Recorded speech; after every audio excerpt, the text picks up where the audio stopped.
Hey there, thanks for tuning in. If you're new here, please hit that sub button and join the family. We're so close to 30,000 subs, and you can make that possible. Smash that like button if you enjoyed today's stories.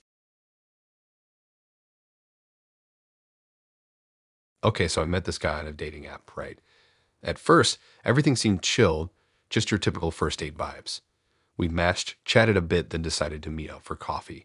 He seemed normal enough, funny, confident, and pretty charming. Nothing out of the ordinary, really. But as we kept hanging out, little things started to feel off. Like I noticed his accent changed sometimes. One minute, he sounded like he grew up somewhere in the South, drawling just enough to be noticeable, and the next, it was more like some weird, vague European accent. At first, I thought maybe he was joking or trying to mess with me, but then the stories he told just didn't add up. He told me he worked some fancy corporate job, like the kind of job where you travel all over and meet important people, but when he talked about the places he supposedly went, he couldn't describe them properly. Like, he'd say he was in Paris last month but couldn't name any landmarks or what the city smelled like. It was strange, and honestly, it made me question if he was lying, or maybe just making stuff up. And then there were these weird gaps in his timeline. He'd say he was busy with work for days or even weeks, but when I asked what exactly he was doing, he'd change the subject or give vague answers. Just busy stuff, he'd say with a smile, but I could tell he didn't want to talk about it. I tried to ignore it at first because I wanted to believe him. Plus, he was so charming it was hard not to be drawn in. But the more dates we had, the more the feeling in my gut got worse, like something was seriously wrong, but I couldn't put my finger on it. One night after he left, I sat alone on my couch and started Googling him. I typed in his full name, hoping to find something, anything, that would explain the weird vibes. That's when everything flipped.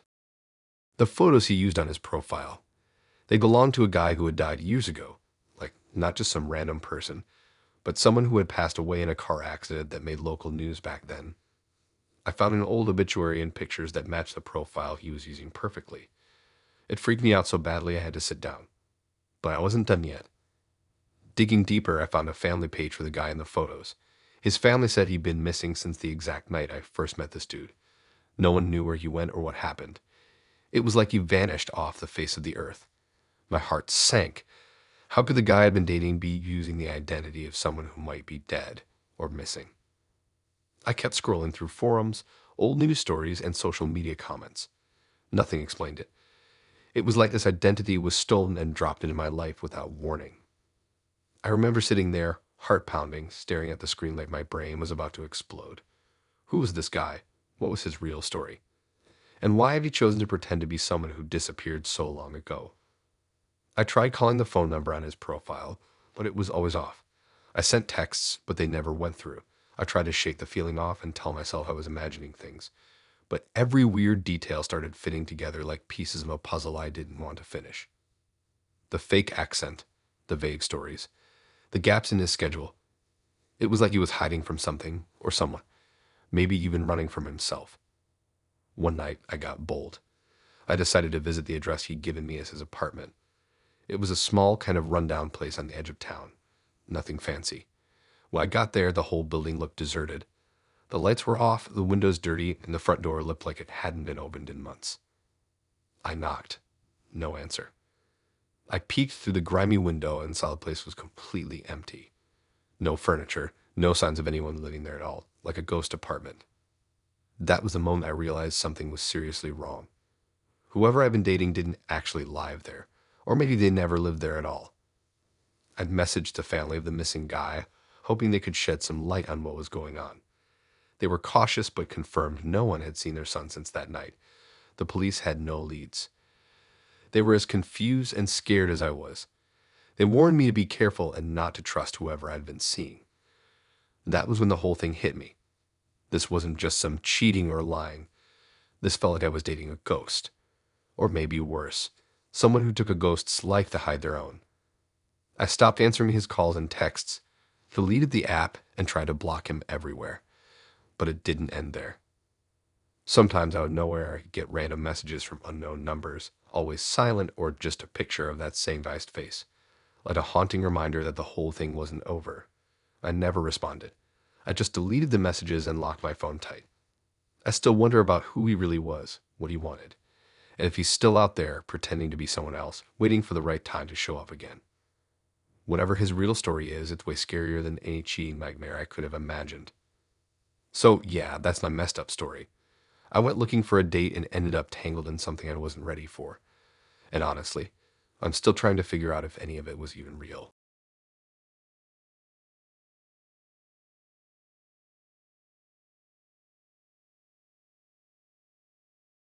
Okay, so this is gonna sound like something out of a movie, but I swear it happened exactly like this. You ever get that gut feeling someone's hiding something, and then you find out the truth and it's way worse than you ever imagined? Yeah, that was me. I'd been suspicious about my boyfriend for a while. It wasn't like I caught him cheating or anything obvious like that. It was smaller things. The way he'd suddenly lock his phone whenever I was near. The way he always kept it on silent no matter where we were. The way he disappeared for hours at a time with lame excuses that didn't quite add up. And it wasn't even that he was secretive about his friends or work. It was like there was a whole other part of his life he wasn't telling me about.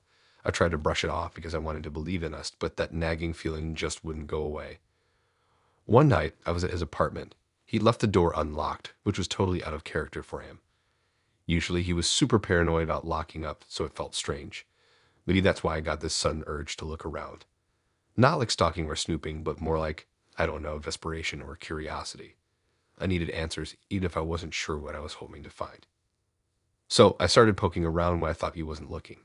I wasn't trying to be invasive, but my hands just moved on their own. I checked his desk, the drawers, looking for anything that might explain why I felt so uneasy. That's when I noticed this old, dusty drawer tucked under his desk, almost hidden behind some clutter. It was the kind of drawer you don't expect to find in a place like that, like it didn't belong or he didn't want anyone to see it. I hesitated, but then I pulled it open. And there it was, a thick, leather-bound journal. It looked ancient, the kind you'd expect to find in an attic or buried under a pile of forgotten stuff. The leather was cracked and worn, and the pages inside were filled with his messy handwriting. I wasn't planning on reading it. Honestly, I almost put it back, but something about it drew me in. I flipped the cover open, heart pounding, and started skimming through the pages. At first, I thought it would just be some boring notes or random thoughts. Maybe a diary of his day-to-day life or some venting about work. But no, what I found was like stepping into a dark, twisted world that I never knew existed. A world where he was this obsessive, controlling person I barely recognized. The entries weren't just about me or his own feelings. There were names, a whole list of women, each with creepy, detailed descriptions. He wrote about where they lived, their routines, their likes and dislikes, almost like a profile for each one. Sometimes he wrote about how he watched them from afar, tracking their movements. The word stalking popped into my head more than once, but it felt worse than that. It wasn't just watching. It was like he was cataloging them, collecting information for some sick game. Some entries described meeting up with these women, but the tone was cold and calculated. He didn't care about them, not really. One passage talked about how he'd handle anyone who got too close to the truth or tried to leave. Reading that sent chills down my spine. The words weren't just empty threats. They felt real, like he meant every single one. The more I read, the more I felt trapped in this nightmare I couldn't wake up from.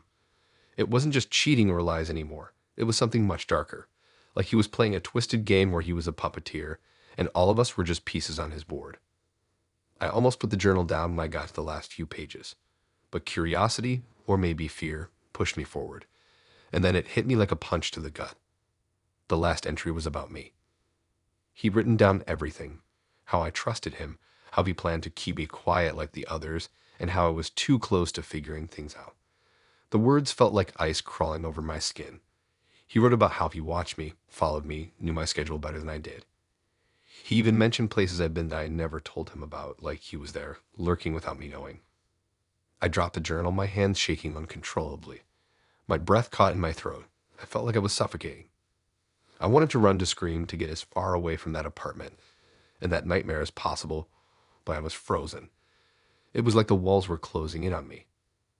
I don't know how long I sat there, heart pounding, staring at that last page. Then I noticed something else, a loose photo stuck between the pages. It was me, taken from a distance, no idea when or where, but definitely without me knowing. That was the moment I realized this wasn't just some messed up diary. It was a plan, and I was in it whether I wanted to be or not. I left the apartment that night and never went back. But I couldn't shake the feeling that he was still watching, still tracking me, like he knew I found the journal and was scared now. Days turned into weeks, and I found myself jumping at every sound, checking over my shoulder constantly. I started changing my routine, avoiding places I thought he might know I'd be. Every time my phone buzzed with an unknown number, my heart stopped. I haven't told anyone, not really. What would they say? That I'm paranoid, that I'm overreacting. But I know the truth. I know what he's capable of. I know that nightmare is waiting, lurking just below the surface, ready to pull me under. And honestly, I'm still waiting for the moment he comes for me. The moment when the nightmare he wrote about in that journal finally catches up. So yeah, that's where I'm at. Living in this weird space between fear and disbelief, clutching onto the hope that somehow I can get out of it before it's too late. Hey guys, really sorry to interrupt. If you're still listening, then you're enjoying the story so far.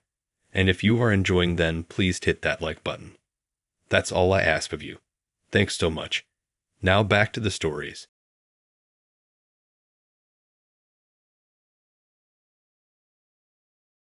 Man, I never thought finding out my wife was cheating would end up like this.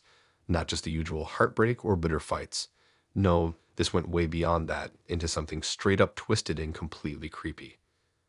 It started one afternoon when I was sitting on the couch and her phone lit up. She was in the shower, so I wasn't snooping or anything, but the screen was facing me. I caught a glimpse of a message, just one line, and it was from some guy. The words were casual but unmistakably intimate. It was clear they'd been mean behind my back for a while. I froze for a second, a punch of shock in my gut, like my cool. I told myself I'd talk to her about it when she got out. But when she came back, instead of a fight or some explanation, she did something that I still can't explain. She locked the bedroom door right in front of me, just slammed it shut and twisted the lock. I banged on it, yelled at her, begged her to open up, but she didn't answer. And then, just like that, she vanished.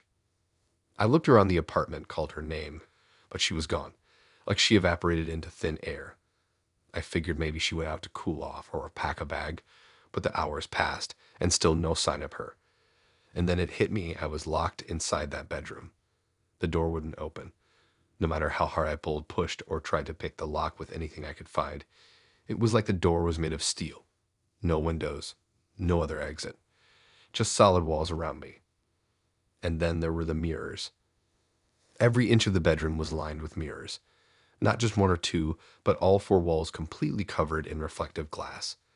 The floor had mirrored tiles, and even the ceiling had these huge panels of glass that bounced light back at me from every angle. At first, I thought it was some weird design choice, something artistic or eccentric she picked out, but now it felt like a prison made of glass. The reflection started messing with my head. I didn't just see me in those mirrors. No, it was her. Or, better said, versions of her. Hundreds of them. Maybe thousands, all staring back at me. Some were smiling sweetly like the woman I fell in love with. Others looked cold, angry, or almost mocking. It was like I was trapped inside a hall of shattered identities, and each reflection was a piece of her personality splintered and twisted. The worst part, it weren't just static images. They moved when I didn't expect it. One moment, a reflection would reach out a hand, and the next she'd be sneering like she hated me. Sometimes I swear one of them blinked or even mouthed words I couldn't hear. It was impossible to tell which one was real or if any of them even were. I tried everything to break free. I screamed at the door until my voice cracked. I kicked and punched the mirrors in frustration, but nothing shattered. The glass was unbreakable, like it was meant to keep me trapped. I thought maybe I could use the shards to pick the lock or pry the door open, but no matter how hard I hit it, the mirrors never cracked. Time lost meaning. Days felt like weeks. My throat was raw from yelling, my stomach twisted from hunger and thirst. There was no food, no water, nothing to drink. The only thing I had was those reflections, watching me, taunting me, living in that room with me. Out of desperation, I started talking to them. I begged, pleaded, and tried to reason with those haunting faces. Sometimes a reflection would blink back or tilt her head or even move closer to the glass as if listening. I felt like they were alive, but not in any way I understood. Like pieces of her soul trapped inside those mirrors, or maybe worse, living there. Then one night, something happened that shook me to the core. I shouted through the walls, hoping the neighbors could hear me. My voice was raw, but finally someone answered. They told me something I couldn't believe at first. It said my wife was still in the house. They'd seen her walking around, going about her day, acting normal. It said she never left. That made no sense. I knew what I'd seen, or hadn't seen. I locked her in that bedroom with me, and yet she disappeared. Now I was trapped with these countless versions of her, but the neighbors insisted she was just fine, living her life outside my prison. I started doubting my own mind. Was I losing it? Had I been drugged? Was this some cruel hallucination? But deep down, I knew the truth was darker than any of that. I don't think she's really there anymore. Not the woman I married. Maybe she's broken, shattered across those mirrors, split into 1,000 pieces, none of them whole. Or maybe she never really existed in the way I thought she did. One time I swore I saw a reflection step out of the mirror and disappear into the shadows of the room. A flicker, a movement that couldn't have been my imagination. It was like the mirrors weren't just reflecting her. They were holding her prisoner. Or worse, turning her into something else. The reflections don't just watch. Sometimes they smile, cruel and knowing, like they're enjoying my torment. Other times they ignore me, pretending I don't exist at all. I have no idea how long I've been trapped here. Hours? Days? I've lost count. The mirrors are all I see, and those endless faces of her are all I have left. And the terrifying part is, I'm not sure if I'm still locked in the bedroom or if I'm locked inside some kind of nightmare she created. If you ask me, she's never really gone. She just changed. The woman I loved is gone, replaced by this fractured ghost trapped behind glass. In this house, these mirrors, they're her new home. And me. I'm stuck here, watching her from every angle, but never really seeing her. Trapped with 1,000 faces of my wife, none of them real, and no way out. The only question now is whether she's still alive somewhere outside, or if she's been swallowed by those mirrors long ago. And if she's gone, maybe I'm next.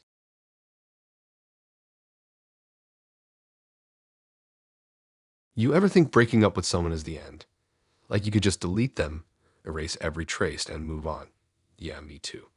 But that's not how it worked out for me. Not even close. I caught my boyfriend cheating. The usual nightmare stuff.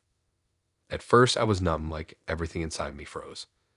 Then came the anger, the heartbreak, and finally, the decision I had to get out. So I dumped him hard. No drama, no second chances.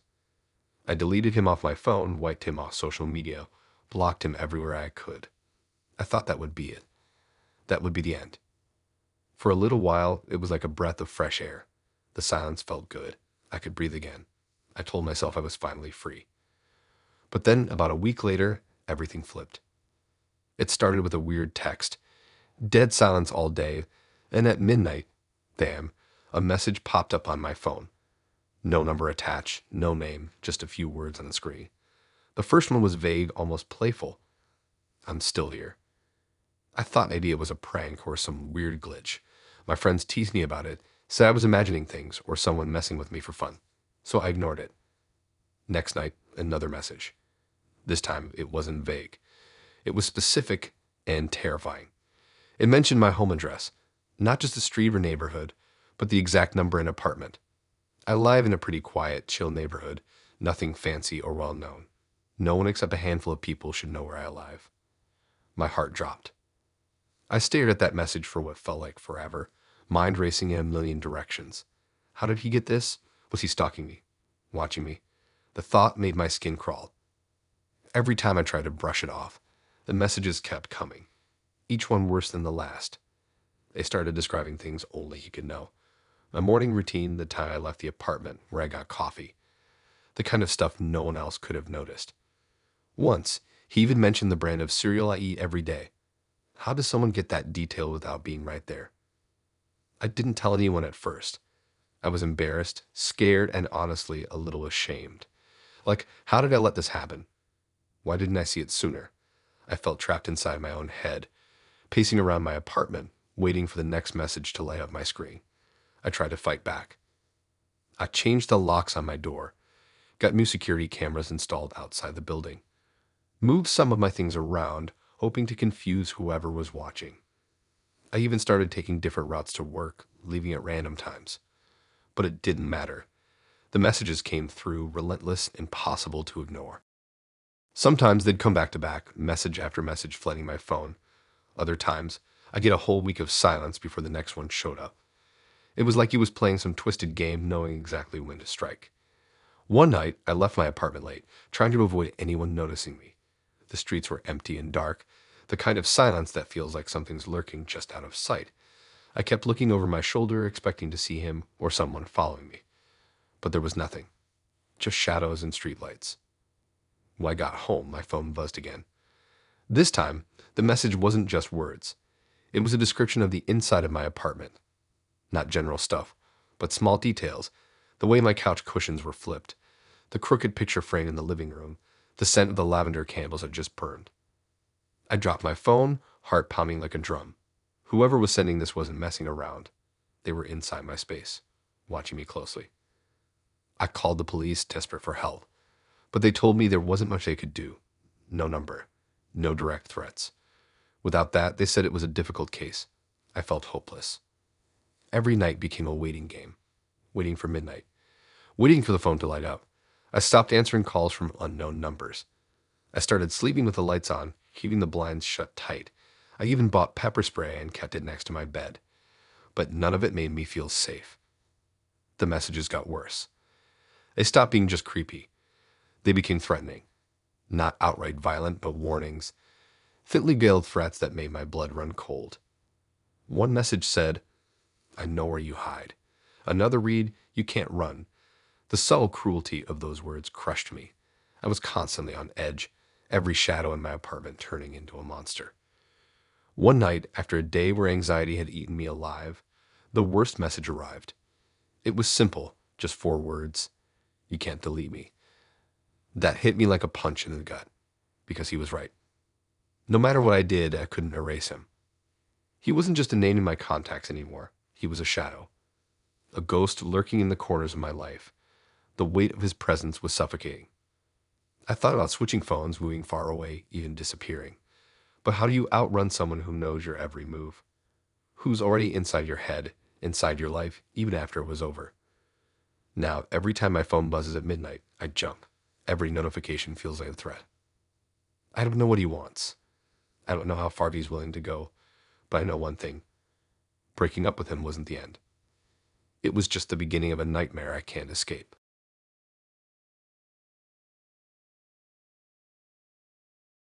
You ever do something you instantly regret, like you know it's wrong, but you go ahead anyway because you think you can control it? That's exactly where I was with this whole cheating mess.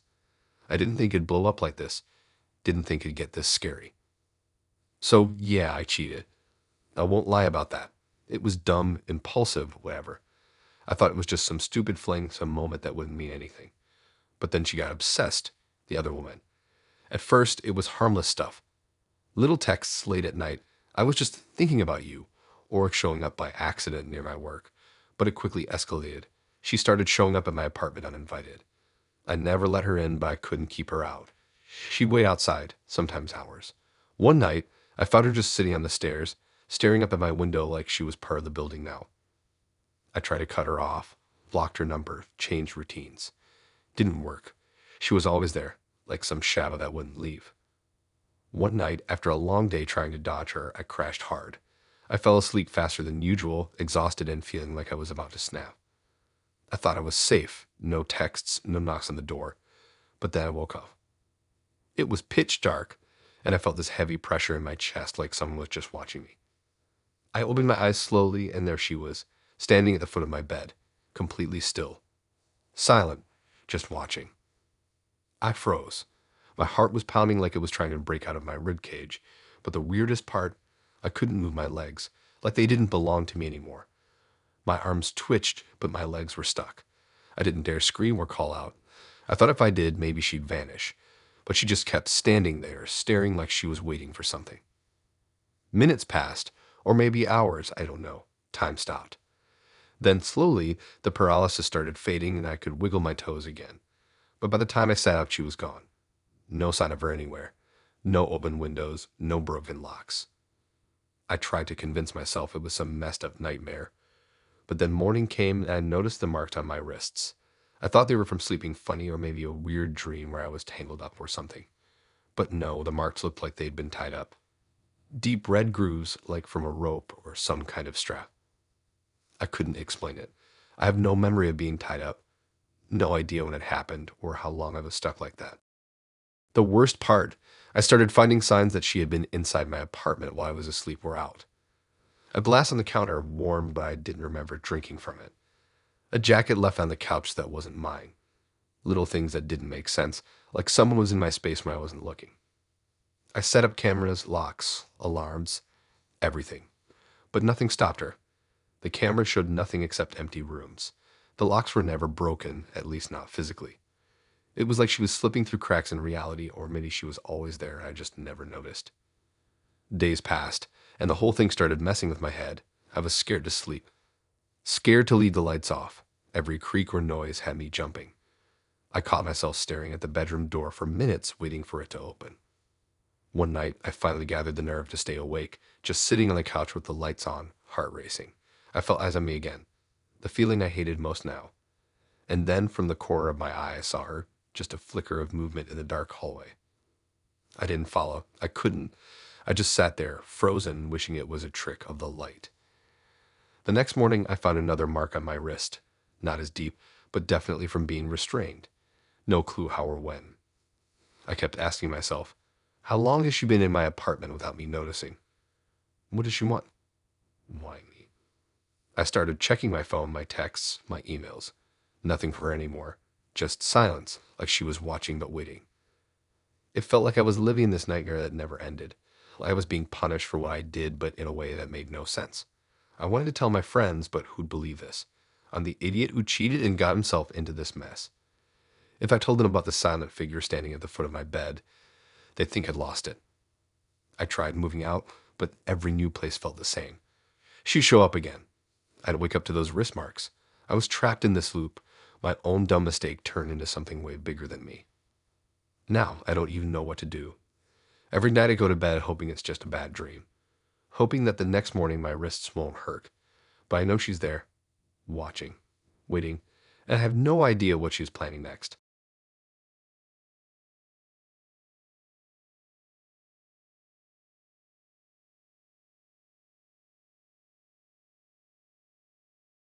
You ever get that gut feeling that something about someone you're close to just doesn't add up? Like you're looking at a puzzle that the pieces don't quite fit? That's how it started with me and my boyfriend. Except it wasn't just cheating or a stupid lie.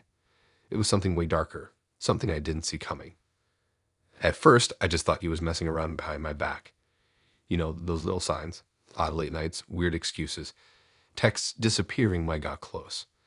But when I tried to push in for answers, things got weird fast. It wasn't just that he was hiding a fling. It was like he was living a whole other life, and not just on the side, like an entirely different person. It all blew up one night when I was cleaning up and noticed a drawer on the side of his dresser that always stayed locked. I asked about it before, but they always brushed me off. That night, I just couldn't stop myself. I found a key taped underneath the drawer, and before I knew it, I was opening it. Inside was a bunch of passports, not just normal stuff with his name, but a whole collection of different names and faces. Fake IDs, driver's licenses from different states, even business cards from jobs I'd never heard about. Names he'd never used around me, people he pretended to be. It was like he had stolen multiple identities and hid them right under my nose. My head was spinning. I tried to imagine how someone could pull this off, juggling so many lives. Then I saw the other stuff. Photos of himself dressed differently, with different friends I'd never met. Letters addressed to him with a completely different name. He wasn't just lying about cheating. He was living as someone else entirely, somewhere else, all while pretending to be my boyfriend. When I confronted him, the look on his face wasn't guilt or panic. He just laughed. Like I was a punchline to some twisted joke. And then he said something I can't forget. He told me I was the first one to find out. Like it was some weird badge of honor or a game I wasn't invited to play. That night, I started digging through everything. I went through his phone backups, online accounts, and even scanned the files he thought I'd never open. And that's when I found something worse than I expected. Emails between him and an unknown contact, talks about the other life, but in a way that wasn't just about identity switching. It was about someone trapped, someone waiting. I couldn't wrap my head around it at first. Was it a metaphor? Was it some dark mental thing? But the more I rated, the clearer it became. His other life wasn't just a lie or a con. It was an actual person trapped somewhere, someone he was keeping locked away. Physically or mentally, I didn't know. And he wasn't just living their life, he was planning to set that someone free. I freaked out. I started watching him, noticing how sometimes he'd disappear for hours and come back exhausted, but acting like nothing happened. One night, I found a keychain with a different address on it, a place I'd never heard him mention.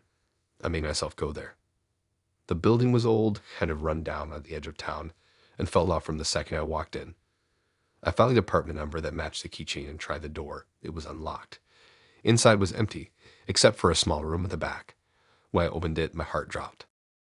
It was a tiny space, barely big enough for a person to stand in, and inside were things that made me sick.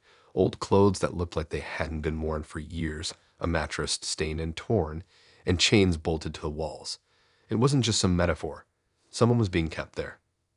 I panicked and bolted out, but that's when it hit me the hardest. The other life wasn't just his fake story. It was real. There was someone trapped, and he was living both their life and his own. The person wasn't free, but the idea of them being set free was right in front of me, and I had no idea what to do.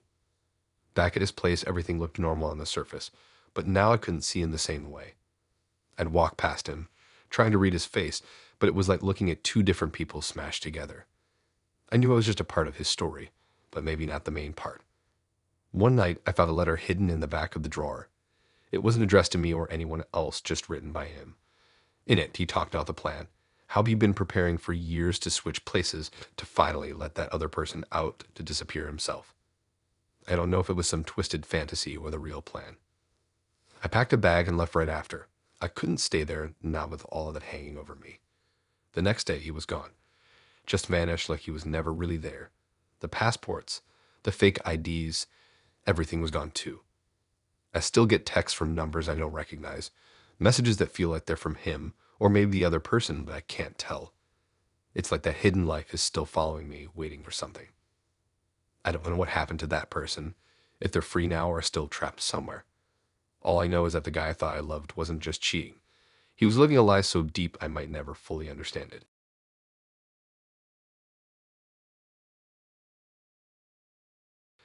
It all started when I found out my girlfriend was cheating.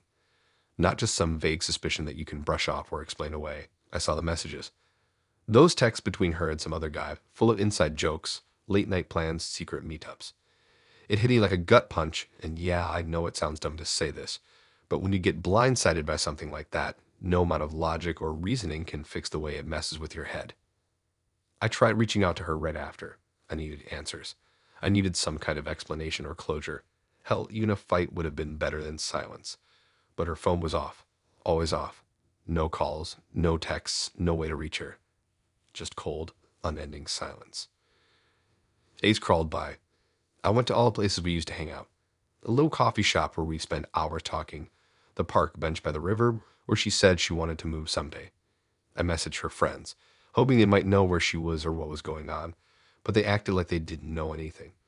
Some suddenly got busy or stopped responding altogether. That's when the feeling hit me. Something was wrong. Way wrong. Then, out of nowhere, the first text came. From her number. I stared at the screen, my heart pounding so loud I thought it might burst. I wanted to believe it was her, but the message didn't make sense. It was full of strange hints, references to secrets I didn't remember telling her. Things I was sure I'd never said out loud. I replied, desperate for some kind of conversation, but there was nothing.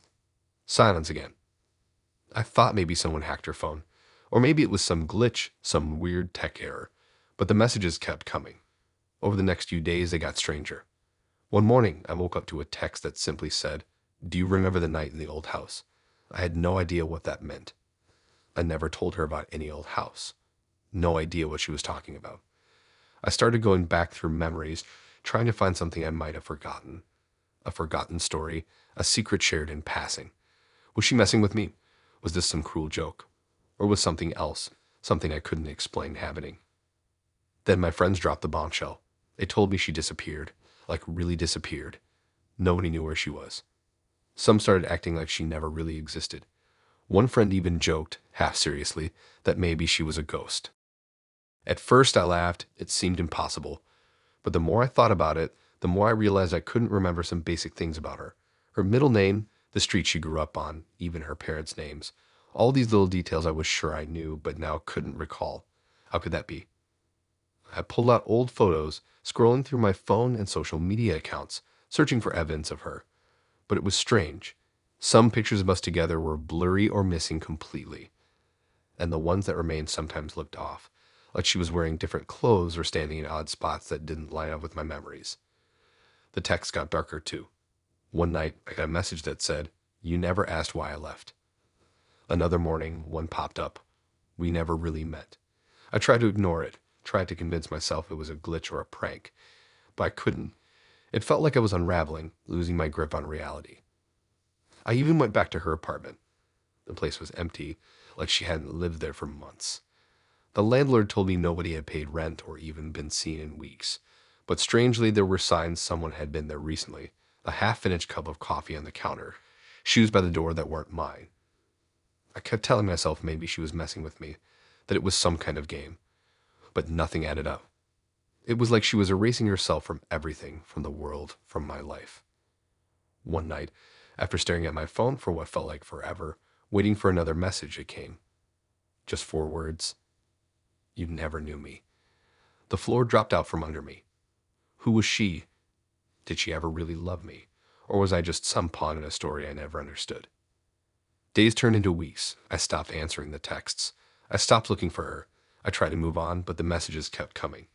Even after I switched my phone number, changed all my accounts, and did everything I could think of to start fresh, the texts didn't stop.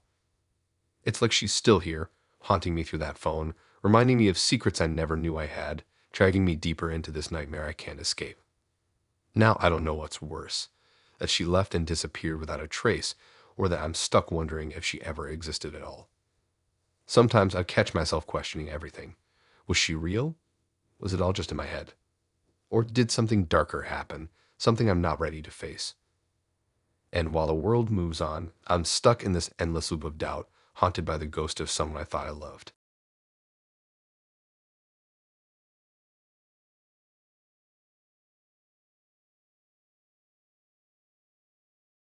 I never thought I'd actually follow him, like really follow my own boyfriend. But when you catch someone cheating and they keep lying, you get desperate. You start doubting your own sanity, replaying every conversation, every excuse, looking for cracks. I didn't have solid proof, just this gnawing gut feeling that wouldn't quit. So when he told me he was going out with friends one night, but I caught him texting some girl in a way that was way too casual, too secretive, something snapped inside me. I had to know for sure. He left the bar later that night, walking towards some sketchy apartment complex on the edge of town. It was the kind of place I'd never been to, the kind of place you hear stories about, run down, peeling paint, flickering streetlights. I didn't know a soul who lived there. He looked totally relaxed, like this was his normal routine. No hesitation, no nervous glances. I stayed a block away, keeping my distance, heart pounding so loud I thought the whole world would hear it. When he buzzed someone into the building, I took a deep breath and slipped in right behind him as the door clicked shut. The smell hit me immediately, stale cigarettes mixed with something metallic, sharp. Maybe blood? My throat tightened, but I told myself to stay focused. I had to know what he was hiding.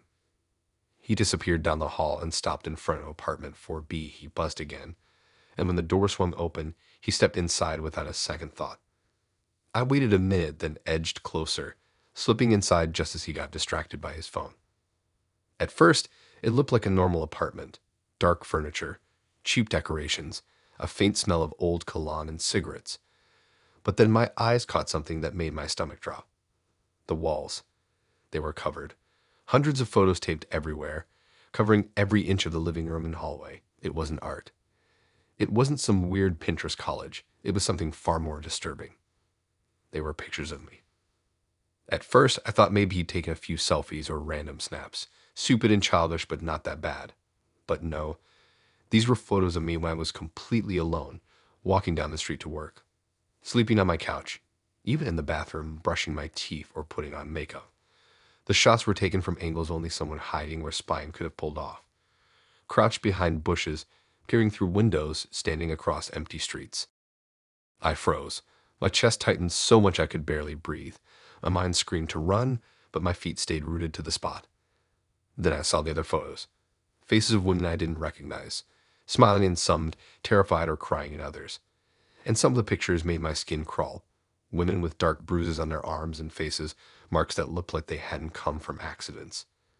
The walls were a shrine, not to love, not to memories, but to obsession, to control, to betrayal. It wasn't just about me.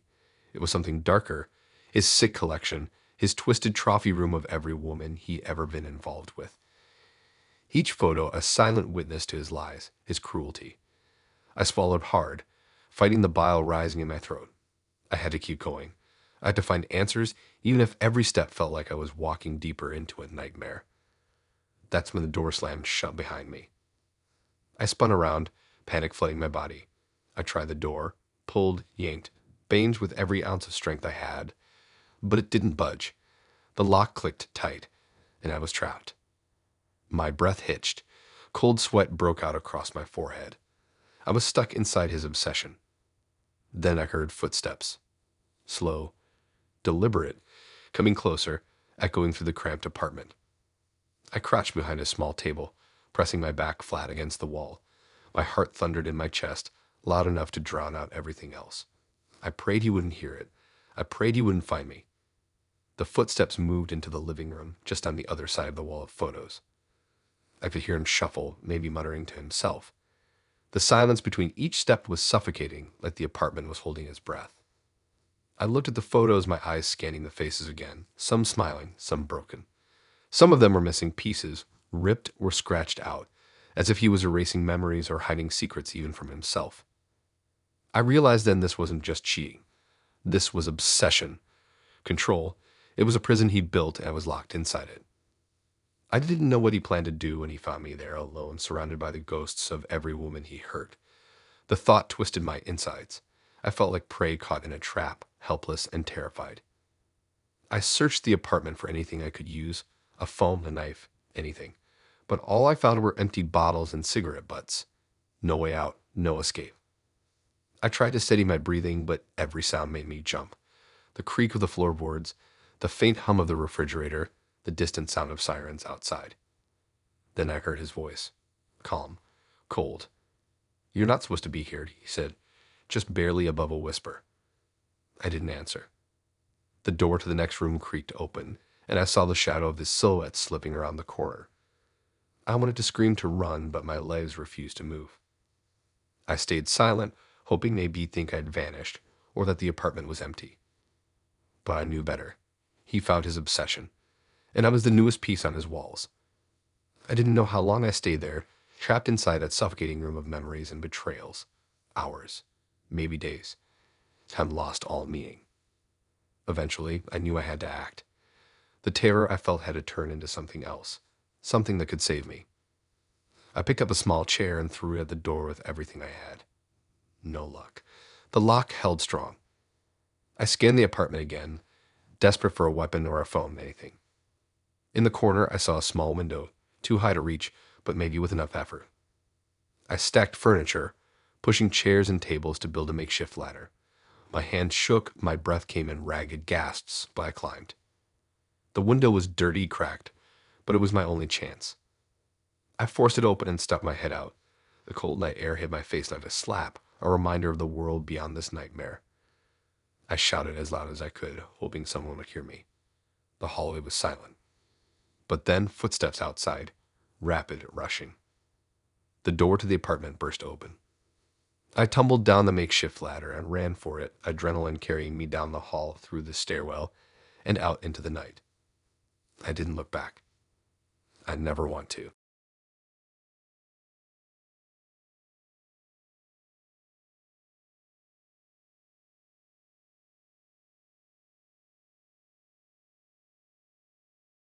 Man, I knew something was off for weeks. My gut kept screaming at me that she was cheating, but every time I tried to check her phone, she'd delete all her messages before I could get a look. Like, how do you even do that so fast? It was like she knew I was onto her before I even thought about it. It was maddening. I tried not to freak out too much. Told myself to chill, trust her, gave her the benefit of the doubt. But it was impossible. Every night, I paced around my apartment, staring at my phone, replaying every conversation, every strange behavior. The little things she said, or didn't say, twisting my mind like a knife. I felt like I was losing my mind. One night, I just snapped. I couldn't take the guessing anymore. I couldn't live with that gnawing feeling, the silent betrayal. I decided to hack her cloud backups. I'm not a hacker or anything close, but I know enough to get into someone's account if I'm desperate and determined. And trust me, I was desperate. It wasn't easy. I had to reset passwords, guess security questions, and navigate that two-factor authentication mess she had set up. Sweat poured down my back as I tried every possible answer, every piece of info I could get from casual conversations or old social media posts. When I finally got in, I felt a sick kind of victory. But that victory turned to ice in my veins once I started digging. I expected to find messages, texts with some other guy maybe, but no, it wasn't just texts. Buried deep in her files was this diary app, like a private journal she kept on her phone. And it wasn't your typical Dear Diary, today was a good day crap. No, these entries were cold, calculated like she was writing plans. Plans I wasn't supposed to see. At first, it started out kind of normal. Entries about her day, how she felt, some petty drama with friends. But as I scrolled further, it got darker, more twisted. There were detailed entries about how she was manipulating me, how she knew exactly what buttons to push, how she had me wrapped around her finger like some puppet. She wrote about controlling 2 men at once. 2 men. Me and some other dude I never even knew about. The way she wrote made my skin crawl. She described how she kept us both guessing, playing us against each other, making us jealous, keeping us so confused that we'd never catch on. There were notes of herself about little lies, excuses, even instructions to delete messages or change stories if either of us got too close to finding out the truth. But what shook me the most was the countdown. Written in big, bold letters at the top of one entry, counting down days, hours, and minutes. The countdown ended tomorrow. I stared at that stupid clock on the screen for what felt like forever, trying to figure out what it meant. Every entry closer to the countdown was more twisted than the last. She wrote about final steps, wrapping up loose ends, and making sure no one walks away. The way she said it didn't sound like a breakup or some petty fight. It felt like something darker, something dangerous that I couldn't understand. I kept reading, heart pounding so hard it felt like it might burst out of my chest. I realized she was planning something that involved both me and the other guy. Something to make sure neither of us could walk away clean. The weirdest part.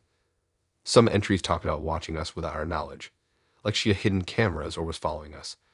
That freaked me out so bad. I started looking around my own apartment, checking windows, unplugging random cords, flipping over my couch cushions. I wanted to believe I was safe here, but the truth scared me. Maybe I wasn't. And then there were the pictures. Not normal selfies or cute snapshots. These were blurry shots of me and the other guy. At work, at the gym, even one from the coffee shop where I go every morning. She had been watching us for months, keeping tabs, making sure her plans stayed on track. It was like some sick game, and I was a pawn stuck in the middle. The diary wasn't just full of lies or manipulation. It was like a blueprint for a trap, and I was the bait. I wanted to stop reading, I really did. But I was hooked like a horror movie you can't look away from. She'd mapped out everything, the ways she'd make sure neither of us could leave, how she'd guarantee she'd get what she wanted, no matter the cost. The day dragged on, and all I could do was keep refreshing that countdown clock in the diary app. Hours ticking away closer and closer to whatever that final step was supposed to be. I thought about calling the cops or my friends or anyone, but what would I say? Hey, my girlfriend keeps a secret diary, and there's a countdown that ends tomorrow. They'd probably think I was insane. That night, I tried texting her, but she didn't answer. Her apartment was silent when I got home. No signs of her. No note, just a cold, empty space where I hoped to find some kind of explanation. I kept staring at my phone, watching the clock tick down. And then it hit midnight. My phone buzzed. I nearly dropped it. The message was from an unknown number, just one sentence, ready for the end. I'm still sitting here, staring at that message, the diary app opened behind it, the countdown finally hitting 0. I don't know what she planned. I don't know what's coming next. But I'm stuck, trapped between fear and confusion, waiting for tomorrow to tell me what happens.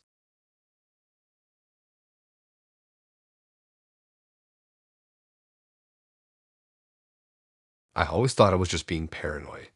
After I caught him cheating, my brain wouldn't shut up. I kept replaying every moment, every conversation, wondering if I missed something obvious. But then weird stuff started happening, things I couldn't explain, and it wasn't just in my head anymore. It began small, lights flickering in his apartment when he wasn't supposed to be home. I'd be walking by on the street late at night, and I'd catch a sudden glow from his living room window, even though he told me he was out with friends or working late. At first, I figured maybe he forgot to turn the lights off, or maybe someone else was in there. But the thing was, the lights never stay on long, just enough for me to notice before they went off again. That flicker felt deliberate, like a sign or a warning I couldn't understand. Then there were the shadows. That's the part that really freaked me out. I'd see these dark shapes moving past his windows when I was nearby.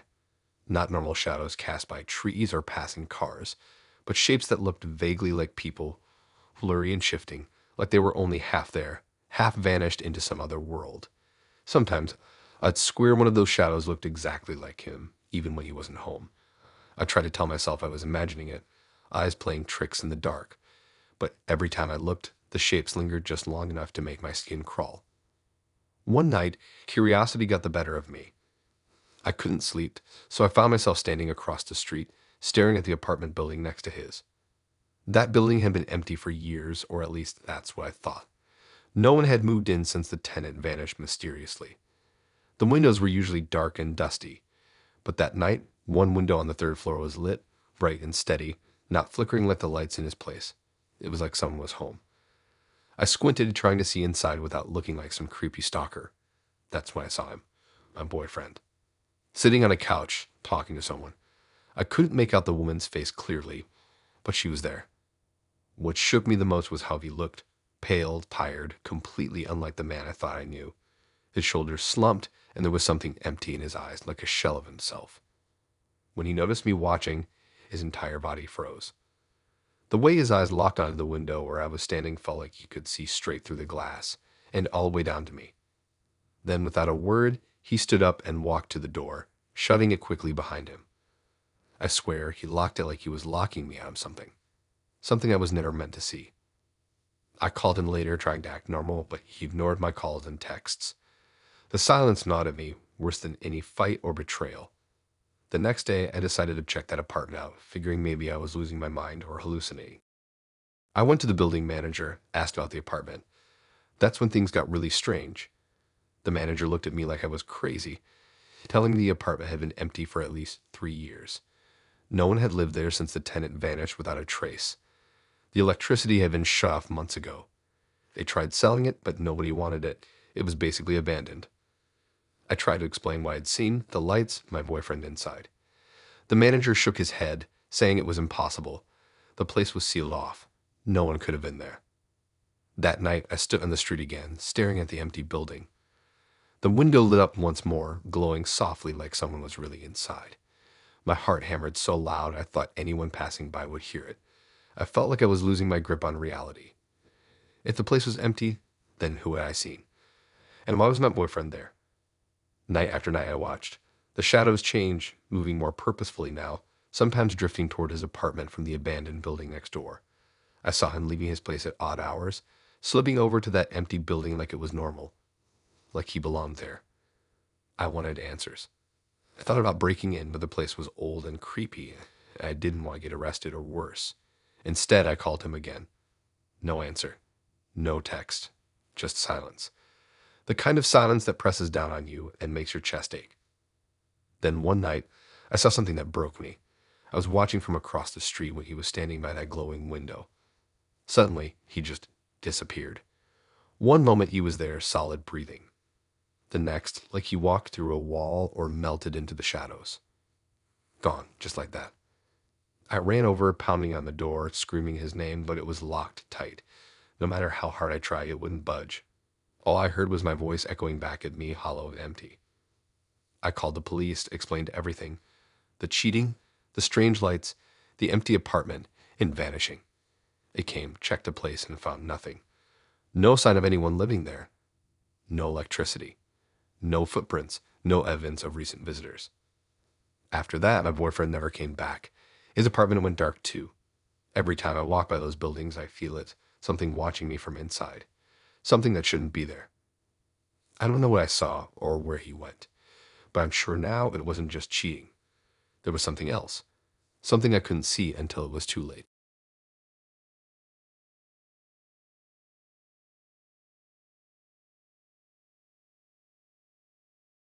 I thought I had it all figured out. I'd been cheating on my girlfriend for months. Just a stupid mistake, or so I told myself. I wasn't the type to get caught. I was careful, slick, always making sure my tracks were covered. I played the game well, dodging questions, deleting messages, inventing stories.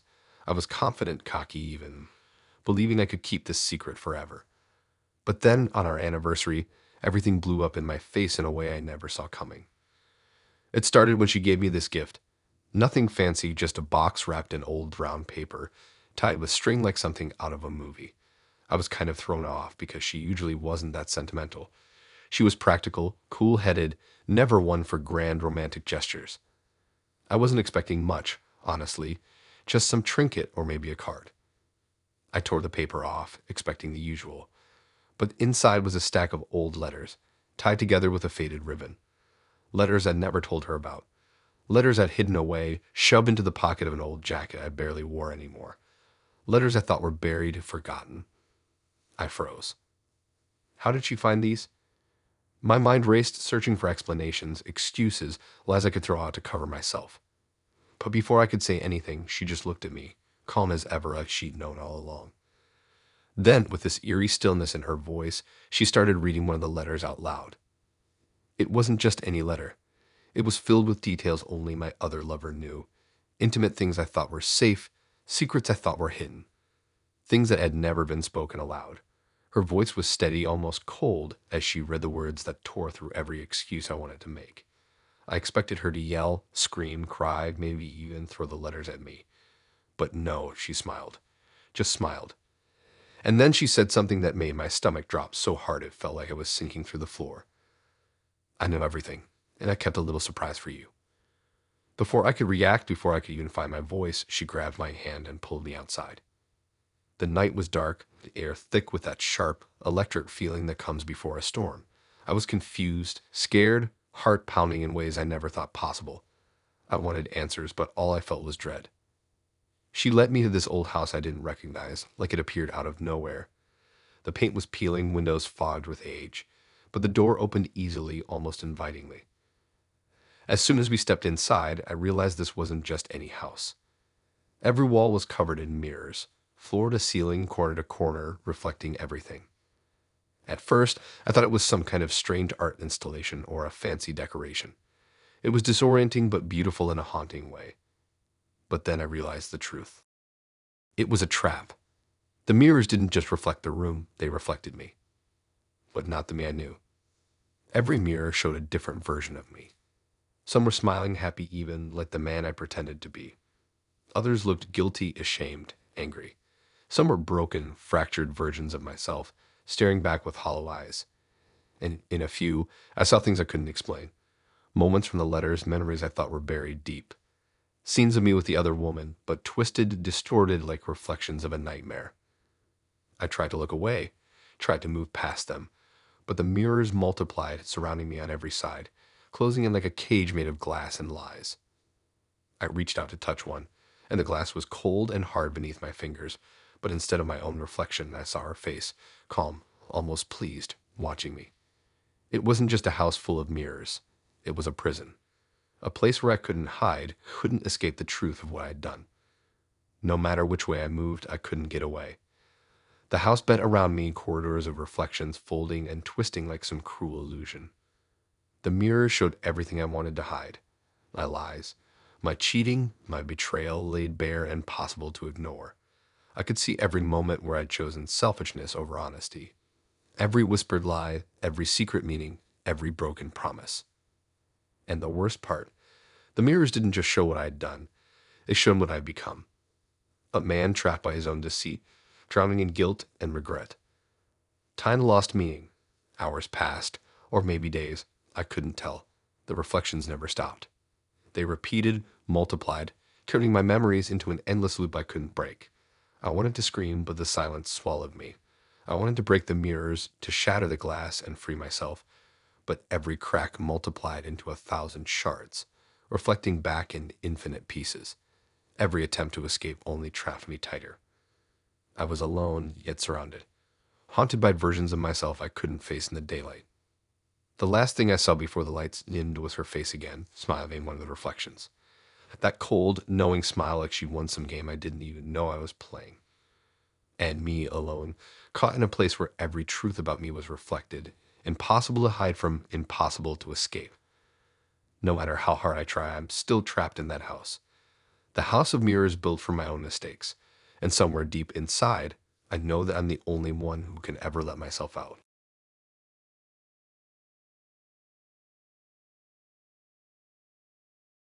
I always had this gut feeling something was off. Not like the usual, he's texting too much kind of suspicion, but a quiet, nagging itch in the back of my mind that I couldn't shake no matter how hard I tried. He'd get defensive when I asked simple questions.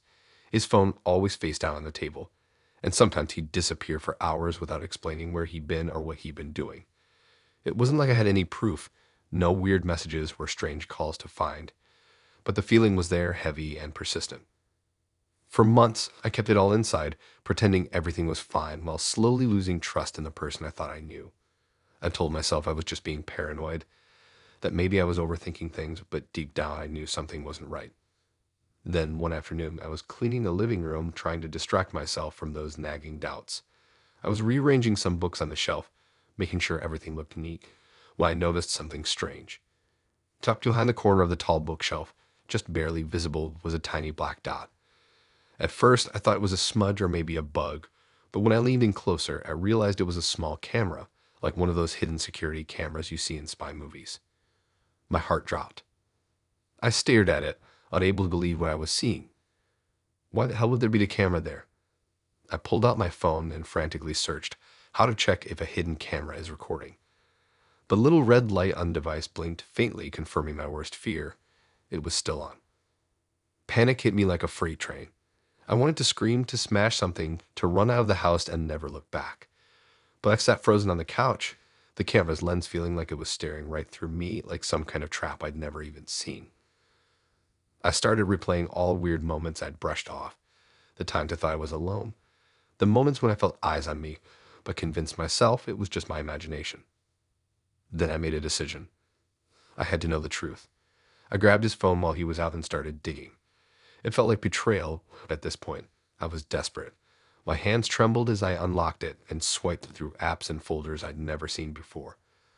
Finally, I found it, a hidden folder locked away behind a password I somehow guessed. Inside were hundreds of videos. Hundreds. My heart plummeted. At first, I thought they'd be videos of him with someone else, the other woman I'd suspected for months.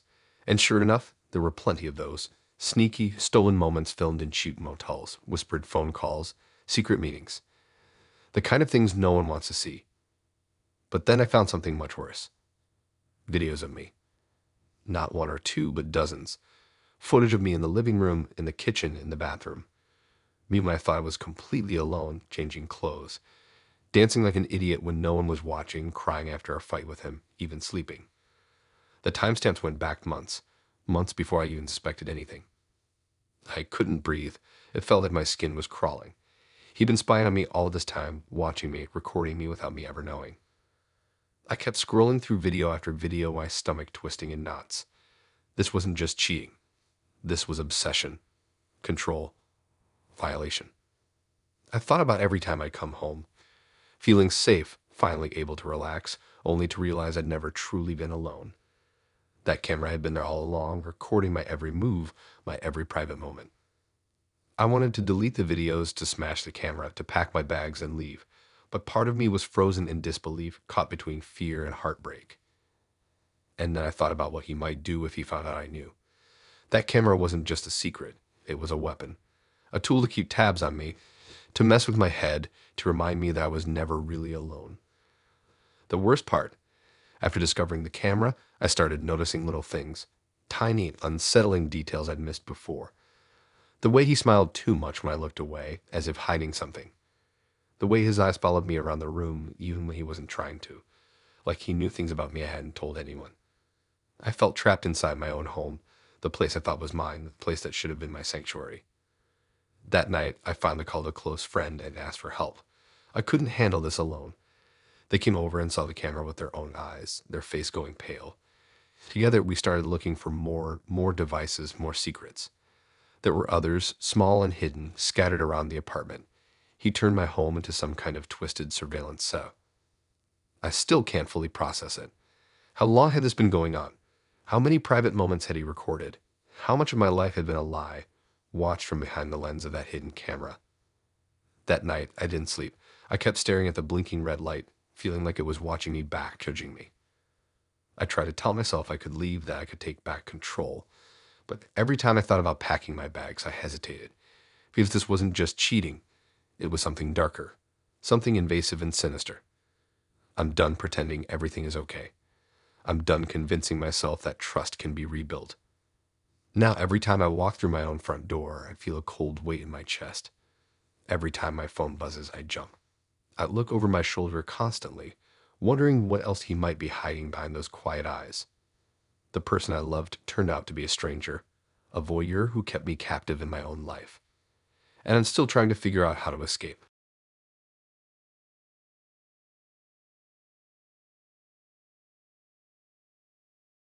I thought I knew my girlfriend. Thought I could trust her. Guess I was wrong. It all started out like any normal night, but she'd been acting strange for weeks, little things at first. Late nights, vague excuses, secretive texts she quickly hid when I walked into the room. Sometimes she'd disappear for hours with no explanation. I told myself maybe she was stressed, maybe work was overwhelming her, or maybe she just needed space. I tried to be patient. I told myself to trust her, to let it go. But the doubt kept gnawing at me, a low hum I couldn't silence no matter how hard I tried. One night, my patience snapped. She left her phone unattended on the kitchen counter after a rare trip out. My heart hammered, but I couldn't resist. I grabbed it and started scrolling through messages she'd thought were hidden from me. At first, I was confused. There were texts from a guy I didn't know, someone she talked to like a close friend, but I'd never heard of him. Their conversations weren't just flirty or casual. They were deep personal. They shared things she never told me, things I never knew existed. Maybe it was some old friend or a coworker. I tried to convince myself it was harmless. Then I found more messages, this time from another number, another guy from a different city. Same kind of conversations, same secrecy. It hit me like a punch to the gut. She wasn't just cheating on me with one person. She was cheating on two people, two guys in two different cities, and I was the third. The one who thought he was special, the one she promised forever. I felt sick, like the whole relationship was a lie, a game I'd been too blind to see I was playing. The next day, I confronted her, desperate for answers. I expected tears, anger, some kind of confession. But instead, she just stared at me like I was crazy. She denied everything, said I was imagining things, that I was jealous and paranoid. She said nothing was real except us. I wanted to believe her. I wanted to trust the woman I loved. But that night, something changed. I woke up disoriented and freezing cold, my head pounding as if I'd been hit with something heavy. I tried to move, but my hands and feet felt numb, like they didn't belong to me. My eyes adjusted slowly to the dimness. I was in a small, dark room. The walls were bare except for one thing. Written in bright red lipstick on cracked white paint was a message. You wanted the truth. Panic exploded inside me. I scrambled to reach for my phone, but it wasn't there. Nothing was. No wallet, no keys, no extra clothes. Only the ones I was wearing. The door was locked tight. I pounded on it, screamed her name, begged for help, but only silence answered back. The air smelled stale, tinged with the scent of old cigarettes and something metallic like blood or rust. Time lost meaning. Hours passed, maybe days. I couldn't tell. The silence was suffocating. I felt trapped, not just physically, but inside a nightmare I couldn't wake from. I thought about the double life I'd uncovered. Maybe this was her way of punishing me for my suspicions, or maybe it was her way of finally showing me the truth. The real truth, not the lies she'd fed me. I searched the room for any kind of escape, a crack in the wall, a loose board, a window. Nothing. Just four walls and that lipstick message mocking me. I realized then how little I really knew about her. I thought she was my girlfriend, the girl I loved, the person I trusted. But now she was a stranger who could lock me up and erase me from her world as if I never existed. I sat down on the cold floor, trying to stop my mind from spiraling. What was I supposed to do? How did I even end up here? And most terrifying of all, why? I replayed all the times she disappeared for hours, all the stories she told me to cover up her absences. She had been with those other guys while still pretending to be mine. What kind of person could lie like that? What kind of person could lie with such ease? And then a darker thought hit me. What if I wasn't the only one? What if she did this to those other men too? What if they were trapped somewhere, just like me, victims of her secret life and cruel games? I fought the rising panic. Maybe I was imagining things. Maybe the message on the wall was some cruel joke. But no, the lipstick was fresh, the door locked tight, the emptiness real. I didn't know if she was watching me right now, waiting for me to break, or if she'd already moved on, forgotten I ever existed. I didn't know if she was the woman I thought I loved or something far darker, something dangerous. I tried calling out again, shouting into the empty space. No answer. No footsteps. Just the echo of my own voice bouncing off the walls. I wondered if this was my punishment for doubting her, for letting suspicion eat away at us, or maybe this was her way of showing me that the truth was far worse than I ever imagined. Days blurred together. My stomach ached from hunger, my throat raw from screaming, but no one came. No one answered. I thought about escaping, about breaking down the door, but I had no idea what was waiting outside, if anyone was even there to help me. I was alone, locked away by the person I trusted most. That night, staring at a lipstick message, I understood something terrible. Sometimes the people you love are capable of hiding the darkest secrets. Sometimes the worst lies aren't told by strangers, but by the ones who promise to hold you forever. If you're reading this, maybe you don't trust too easily. Maybe keep your eyes open and your heart guarded. Because sometimes the truth comes in locked rooms with lipstick on the walls and no way out.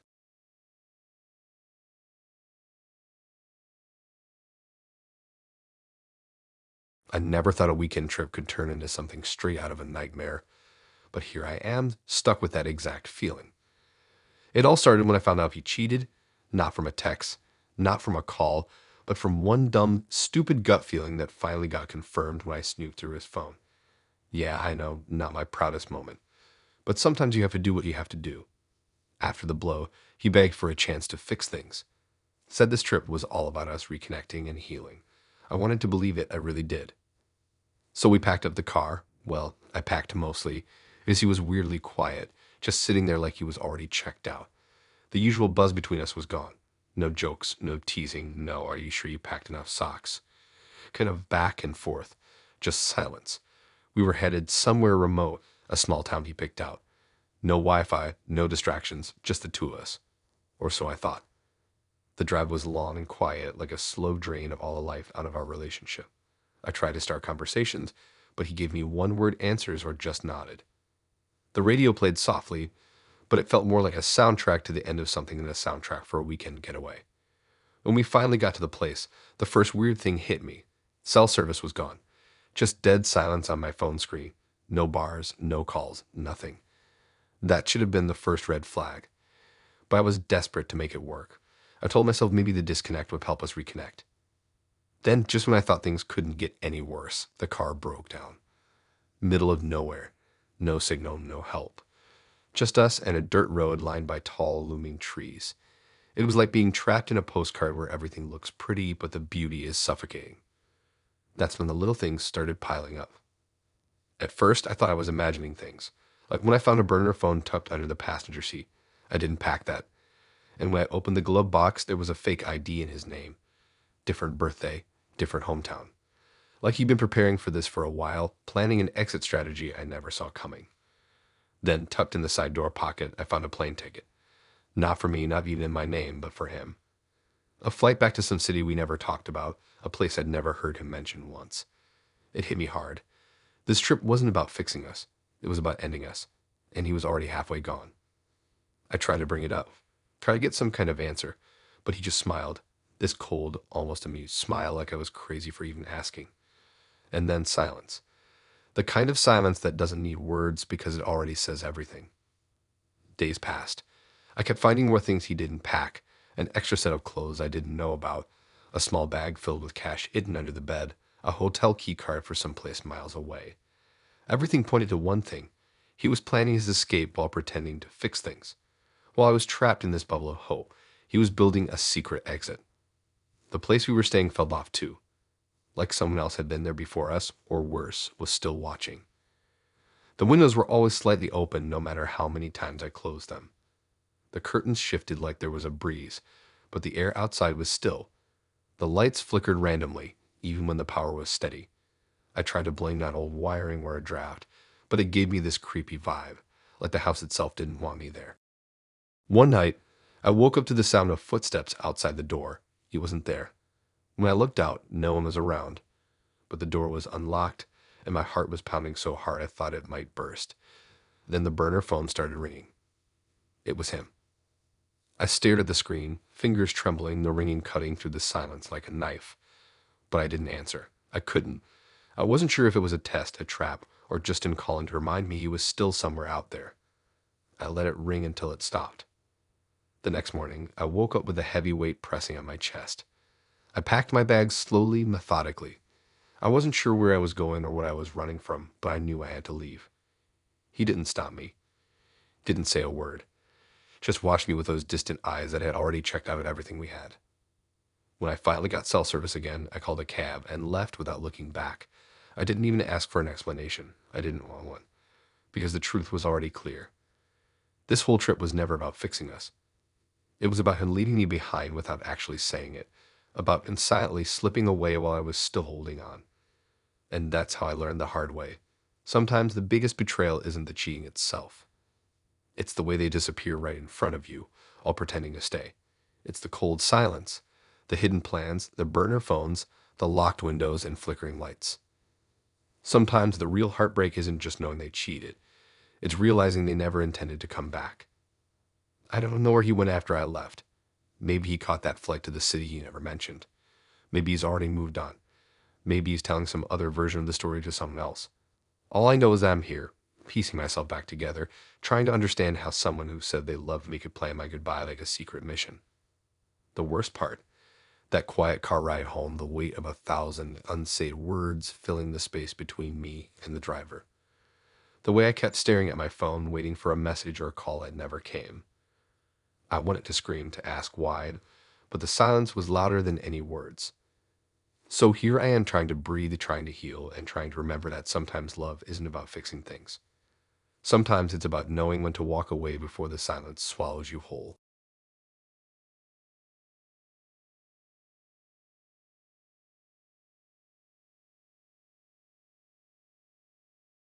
I wasn't even supposed to be in her apartment. She moved out last week, left everything behind, and told me I could take the laptop before she came back to collect the rest.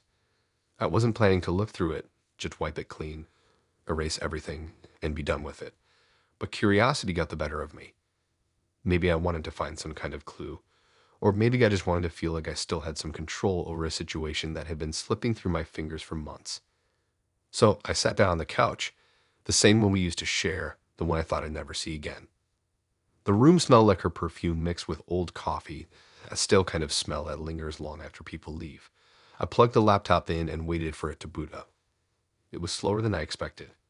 My fingers hovered over the keyboard for a moment, hesitant before I typed in the password she always used.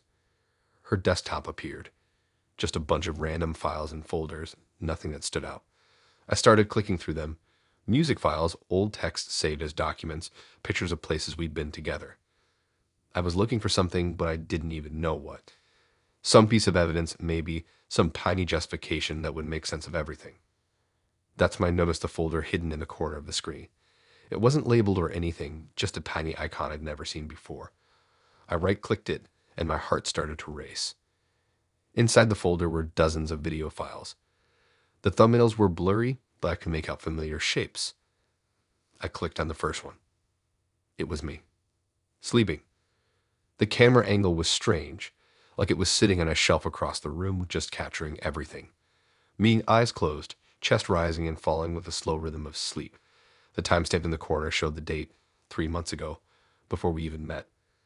I paused it, my heart pounding so loud I thought it might burst. My mind scrambled, trying to make sense of what I was seeing.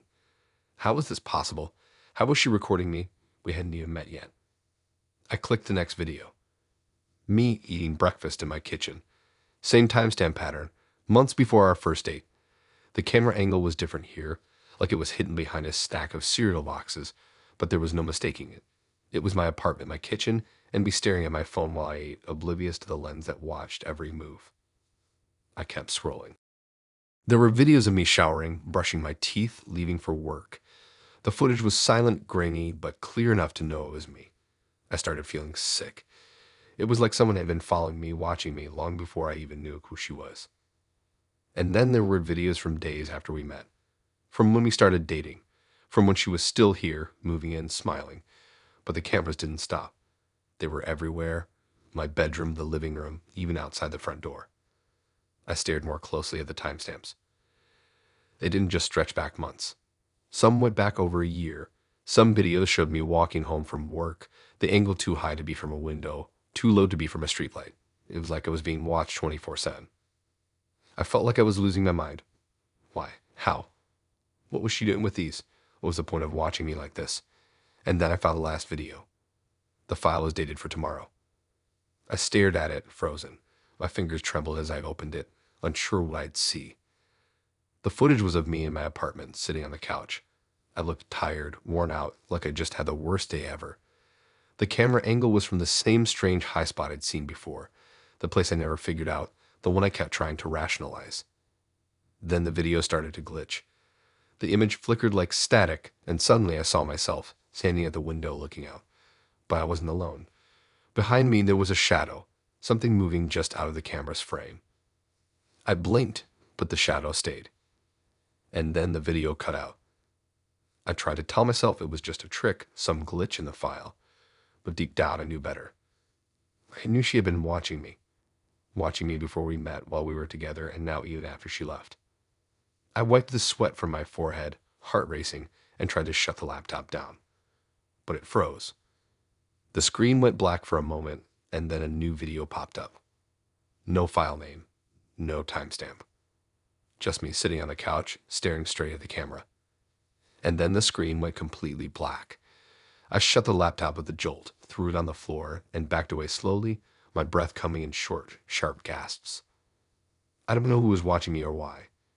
I don't know how she got those videos or what she planned to do with them. But it's like my whole life has been under a microscope, and I'm just now realizing it. I thought cheating was the worst thing she did to me. Turns out, it was only the beginning. I sat there on that couch, my hands shaking, staring at the spot where the laptop had landed. The silence around me was deafening, filled only with the echo of my own thoughts. Every memory of our time together twisted into something sinister. The smiles, the late-night talks, the quiet mornings, they felt like parts of a story I never really got to read, only watched from afar, like one of those videos. I wanted to scream, to call someone, anyone. But who would believe me? Who could even begin to understand the horror of being watched like this? I thought about the shadow in the last video. Was it just my imagination? Or was someone else there, lurking in the background, waiting for the perfect moment? I looked around the apartment, empty now, cold and hollow, but I could almost feel eyes on me, invisible and unblinking. I don't know what I'm going to do next. I'm terrified to go home, terrified to be alone. The feeling of being watched is already creeping under my skin, twisting my every move into something exposed and vulnerable. I never thought love could turn into something like this, something dark, invasive, and relentless. I thought she was the person I could trust. Now I don't even know if I know myself anymore.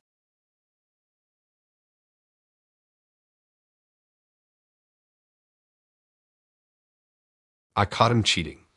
That's the short version, but it's the whole reason everything that happened after started twisting my world sideways. I didn't want to believe it at first. It didn't make sense. We'd been together for years, or at least I thought we had. Then one night I walked in on him with some girl I'd never seen before, and suddenly the ground dropped out from under me. I dumped him right then and there, told him to get out, blocked his number, deleted his stuff off my social media, locked every door and window in my apartment. I thought that would be it. Clean break, no mess. But no. He started showing up everywhere. At first, it was small things. I'd be at the grocery store and see him in the cereal aisle, just standing there, calm like he was waiting for me to notice. Or at the coffee shop, sitting in the corner, looking straight at me but not moving. It freaked me out, but I told myself maybe it was a coincidence. Maybe he was just there sometimes. Then it got worse. I was on the bus one morning, scrolling through my phone, trying to ignore everything when I caught him walking up behind me. I jumped off the bus early, hoping he wouldn't follow. He did, calm and quiet like he had a right to be there, like we were still together. I tried blocking him on everything: phone, social media, email. It didn't matter. Soon enough, fake profiles started popping up. Profiles with his face but different names.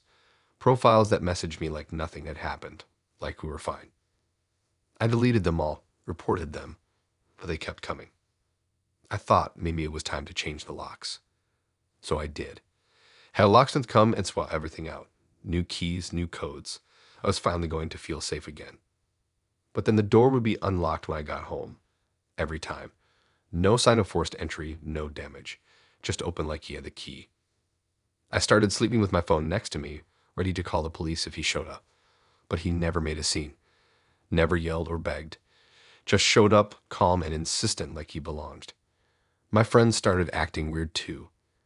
One day I was at a party, and a friend looked at me like I was crazy and said something like, "I thought you two were happy."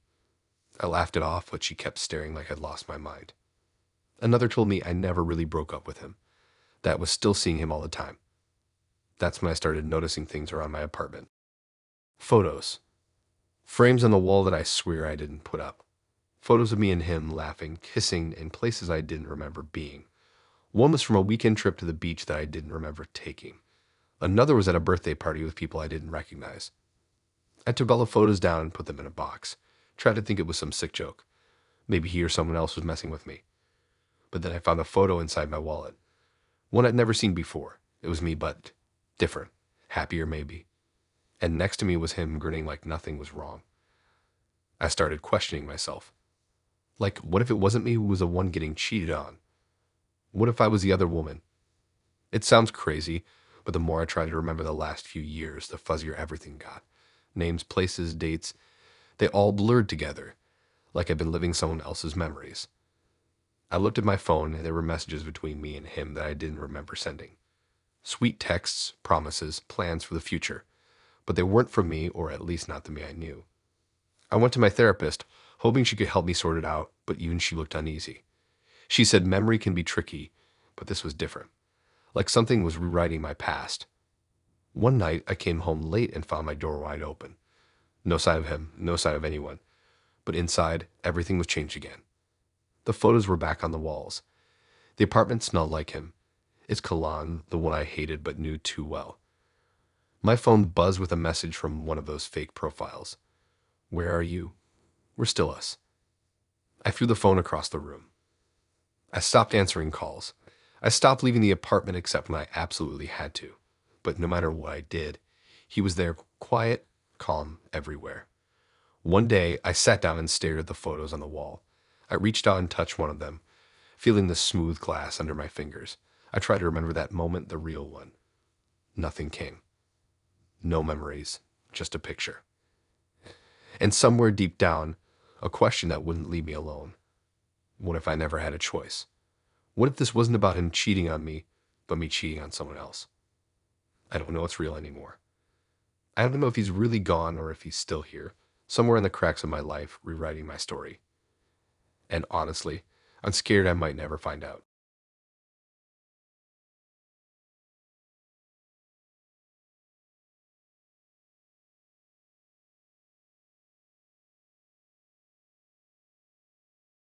I told myself it was just once. That's why I kept repeating. Just once. One dumb, messy, regrettable night. It didn't mean anything, and I figured if I just buried it deep enough, things would go back to normal. It was with a coworker. After a conference out of town. Too many drinks, way too much quiet in a hotel lounge. She laughed at something I said, touched my arm, and I didn't stop it. I didn't say no, I didn't even hesitate. That's the part I keep going back to. How easy it was. How quick. When I got home, I looked my wife in the eye and acted like everything was fine. She didn't suspect anything. Or if she did, she didn't say a word. She hugged me. Asked about the trip. Made me coffee like she always did. That was 2 months ago, and everything has been wrong ever since. It started small. I forgot where I parked at the grocery store. I stood there for almost 30 minutes, clicking a lock button, walking in circles, heart pounding. It wasn't just that I couldn't find the car, I couldn't even picture arriving there. like the memory had been cut out of my head. I blamed work stress. I was tired. Whatever. But then I forgot my boss's name in the middle of a meeting. Then I forgot what day it was. Like actually forgot, not just a mix-up. I missed my brother's birthday. I forgot my own PIN number at the ATM. I started keeping notes on my phone, reminders, names, locations. It helped for a while, but then I'd forget I had written them. I'd find pages I didn't remember typing, lists I swear I never made. Don't forget to check the mirror. Tuesday isn't real. That one especially messed with me. Things at home changed too. The first thing I noticed was the clock in the kitchen. It used to be this old black one with the paint chipped on the side. One day I looked up and it was silver, perfectly clean, not a scratch. I asked my wife if she replaced it. She just smiled. Didn't say a word, just kept chopping onions or whatever she was doing. Then the wedding photos. The frames changed. I know that sounds stupid, but I know what our living room looked like. The frame used to be dark wood. Suddenly it was white, then metal. Then one day, the photo inside was different. We were still in it, still smiling, but I had a different shirt.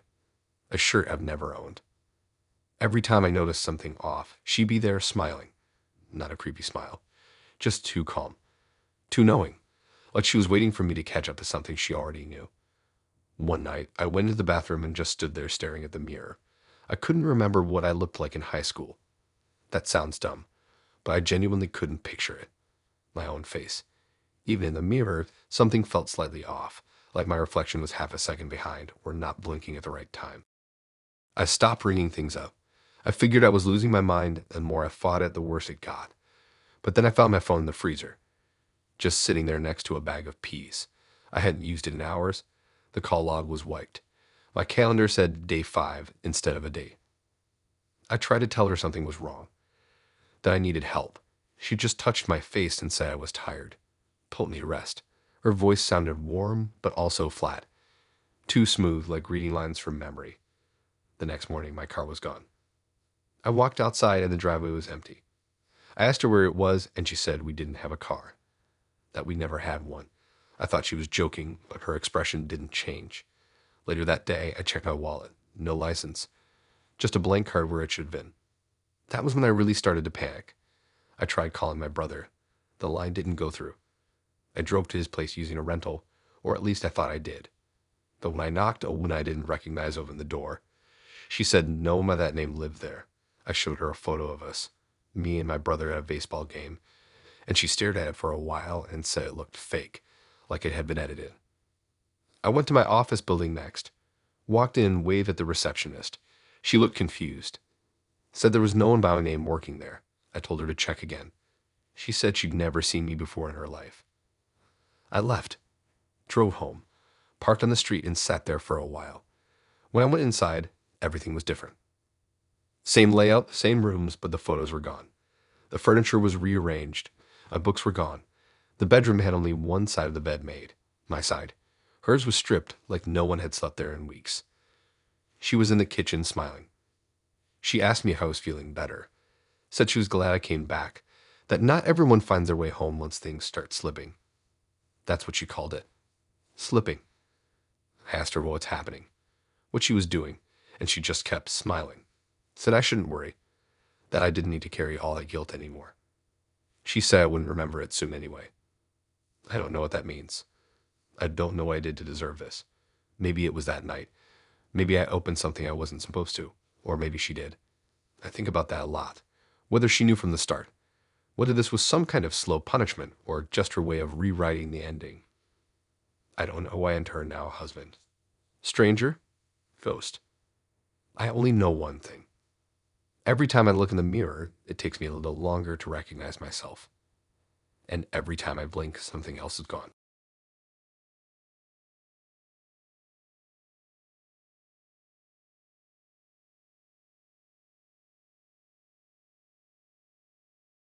I wasn't even snooping. That's honestly the worst part. I wasn't looking for secrets or trying to catch him in something. I just needed batteries.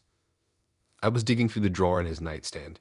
The one full of old receipts, dead pens, tangled charging cables, and random stuff guys never throw away. I was about to give up when I noticed something tucked way in the back, almost behind the drawer's edge. A small velvet box. For a second, I thought I found a ring. My heart actually did this weird jump thing. I didn't want to open it right away. It felt wrong. Like if I looked, I'd ruin something I wasn't supposed to know about yet. But then, I don't know, something didn't feel right. The box wasn't new. It had little scuffs on it, like it had been handled a lot. I opened it. No ring, just a folded piece of paper. Thin, yellowed a little. There were numbers written on it. A long address with no name, just a street and apartment number. I stared at it for a bit, trying to make sense of it. It wasn't near his job. It wasn't near his gym. I'd never heard of it before. I put it back in the drawer and left it alone, but it stuck with me. That week, things started to feel weird. He was more distracted than usual. Kept checking his phone, but never replying to anything. He'd go for walks after dinner, sometimes for over an hour, and come back like nothing happened. When I asked him about it, he just smiled and said he was clearing his head. He never used to do that. He hated being out at night. Said the air smelled like dust and wet laundry. He said that once and I never forgot it. Anyway, the next time he said he was going for a walk, I followed him. I didn't really have a plan. I parked down the block and waited a couple minutes before trailing him on foot. He didn't look back once. He walked slower than usual, almost like he was thinking hard about something. Eventually, we reached this apartment building I'd never seen before.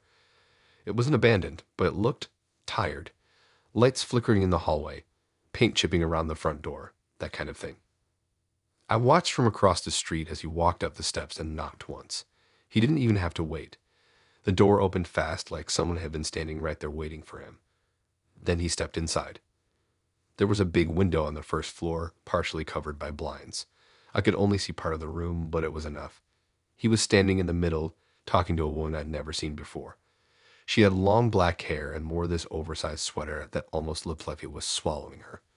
She leaned in and kissed him. My stomach dropped. I wanted to look away. I wanted to scream or call her something, but I couldn't move. My legs actually froze. Then I noticed something strange. He wasn't kissing her back. He looked stiff, arms at his sides, mouth barely moving.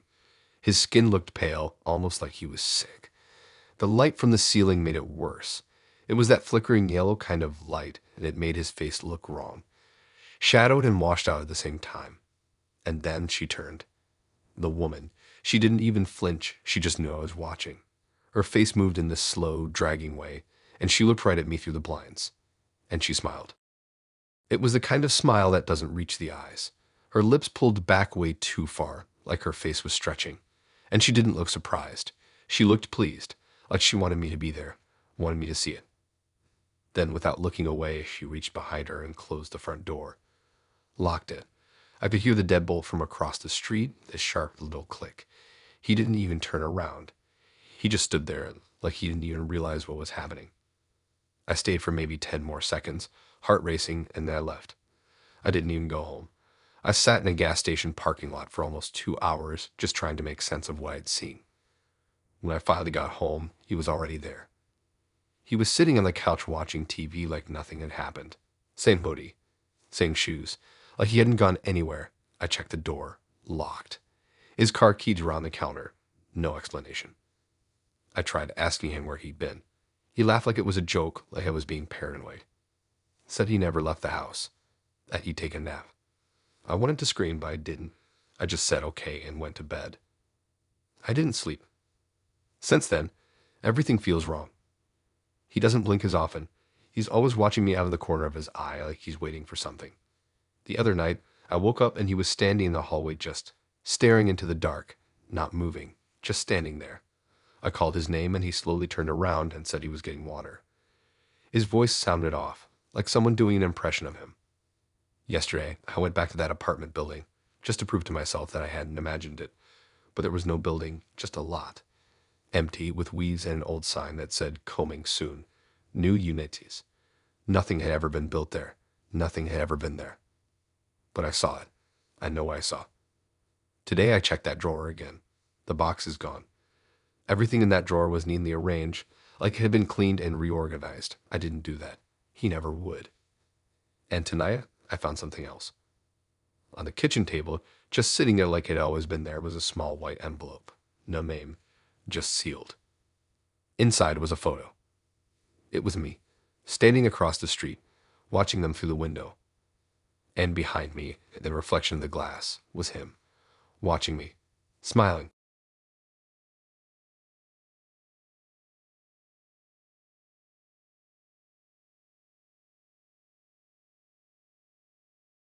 I had a feeling for a while, but I didn't want to admit it. He wasn't acting super different. It was more subtle than that, just these little shifts. Like, he started putting his phone face down more often. He'd take longer to reply when he was out. He'd go for walks in the evening, which he never used to do. Not shitty on its own, but it felt off. You know that weird gut feeling you get? Like when something's technically normal, but something under the surface just doesn't sit right. I didn't say anything at first. I figured I'd give it a few days and see if it passed. Maybe it was just stress or some random phase. But the more I watched, the more it felt like he was hiding something. Last Wednesday, he said he was going to the gym around 8 p.m. He never works out at night. I knew he wasn't going to the gym. I just knew. So I didn't say anything. I just waited for him to leave, grabbed my keys, and followed him. I stayed a few cars back the whole time. He didn't notice. He drove across town to this apartment complex I'd never seen before. Not fancy, but not run down either. Just kind of plain and quiet. I parked on the street and waited for him to get out of the car. He didn't hesitate or look around. Just walked straight in like he'd been there before. There was a big window on the first floor with the blinds half open. I could see him through it once he stepped inside. My heart dropped immediately. He walked right up to this woman and kissed her. Like full-on kissed her. That was the moment I was sure. I wasn't being paranoid. It was real. I was about to pull out my phone and take a photo, not even sure why. Maybe just to prove it to myself later. But then I looked closer. He looked strange. His skin was pale, like way too pale. His eyes were wide open, like he didn't want to be there. It didn't look like a passionate kiss. It looked weird, stiff, almost like he was being held there. I couldn't explain it. I thought maybe I was projecting, like maybe I was just seeing what I wanted to see. But then the woman turned slightly toward the window, like she knew I was out there.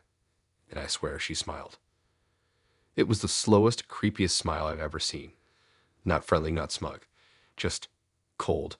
Her mouth didn't move like a normal smile. It stretched too wide, like her face was trying too hard. Then she walked out of frame and I saw her hand reach for something near the door. She locked it. I could hear the click even from outside. That sharp, low metal sound. It wasn't loud, but it felt heavy. Final. That was when it hit me. He didn't cheat on me.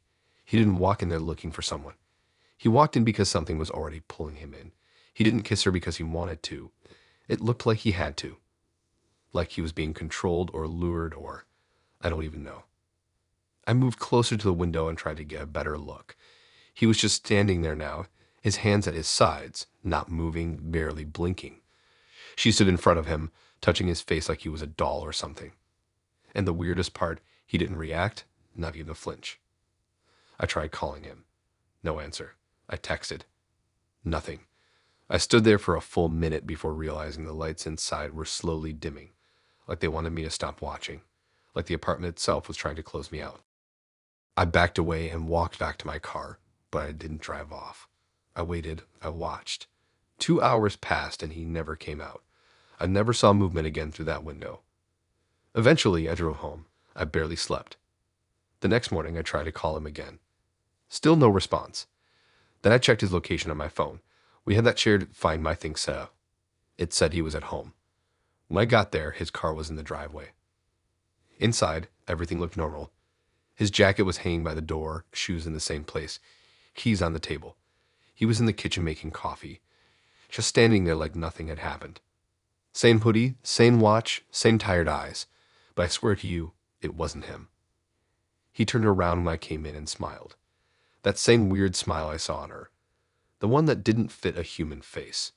His eyes looked dead behind it. He said nothing. Just stared like he was waiting for me to talk first. I didn't. I went straight to the bathroom, locked the door, and stared at myself in the mirror, trying to convince myself I was imagining all of this. But I wasn't. Things hadn't been right since. Every time I ask him where he was that night, he acts confused. Like he genuinely doesn't remember going anywhere. Like his memory got wiped. He's always home now. Never goes out. Never touches his phone much. Sometimes I find him sitting in the living room in the dark, just staring ahead.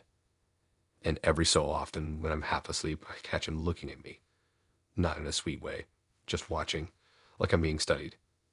I went back to that apartment building a few days ago, just to see if it was even real. I swear to God, the building's still there, but the number on the door is gone, like it was wiped clean. No one answers my knock. The window's covered now, and I never see any lights on. But last night, there was a knock at our front door around 3 a.m. when I got up to check. No one was there. Just a small white envelope on the ground. Inside was a photo of me, standing outside that apartment, staring through the window. And in the background, just barely visible through the glass, was her, watching me, smiling.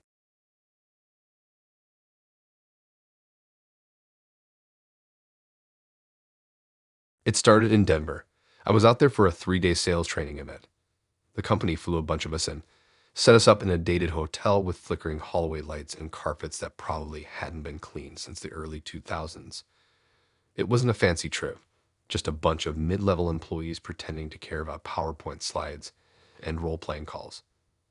On the second night, after the meetings and some half-hearted happy hour at the hotel bar, I ended up sleeping with someone from the Atlanta office. It wasn't planned. We were drunk, laughing about how fake everything felt, and it just happened. I knew it was wrong. I'd been with my girlfriend, Tessa, for over 3 years. We lived together. We'd picked out furniture. We had a routine. But I told myself it was just a mistake, a one-time thing, and that I'd never do it again. The next morning, I blocked the girl, deleted messages, made sure no one in the office knew. When I got back home, I tried to shake it off and act normal. Tessa picked me up from the airport and smiled like nothing had changed. She hugged me and asked if I was hungry. That was the first sign. She didn't ask about the trip. Not once. No jokes, no curiosity, not even how was it.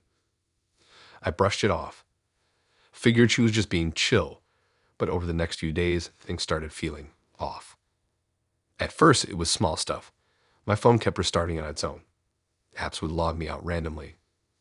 I thought maybe I'd downloaded some glitchy update. Then I noticed my passwords stopped working. Netflix, Spotify, even my email. Every time I tried to reset them, the recovery emails wouldn't go through. I started getting locked out of things I'd used for years. I asked Tessa if she'd mess with anything just casually, and she just smiled and said, nope. That was it. Same sweet tone, same calm look. But something about the way she said it made me pause. There was no concern, no curiosity. Just a flat answer like she was waiting to see what I'd say next. A couple nights later, I woke up around 3 a.m. to a buzzing sound. I thought it was my phone, but it was coming from my closet. I opened the door and saw a tiny red light blinking from the corner. It was one of those cheap security cams. The kind people use for pets or baby monitors. It wasn't mine. I didn't know what to think. I unplugged it and stuck it in a drawer. I didn't mention it. I figured maybe she was being paranoid. Maybe she found out somehow, or maybe it had nothing to do with me. But then, 2 days after that, I started getting texts from an unknown number. No message, just photos. The first one was of me sleeping, taken from above the bed. Then another from the hallway, me walking toward the bathroom. Different angles, different times, always from places in our apartment. The next one was of me sitting on the couch watching TV.